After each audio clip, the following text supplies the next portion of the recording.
మనుషులంతా ఒక్కటేనని మంచి భావన అందరిలో కలిగించుటకు శ్రమిస్తాను. మనుషులంతా ఒక్కటేనని మంచి భావన అందరిలో కలిగించుటకు శ్రమిస్తాను.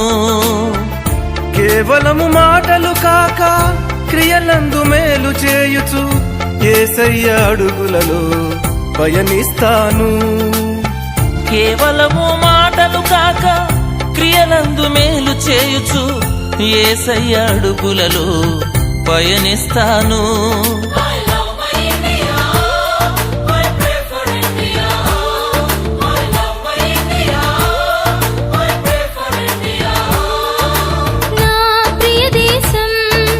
భారతదేశం బైబిల్లో వ్రాయబడిన ధన్యమైన దేశం.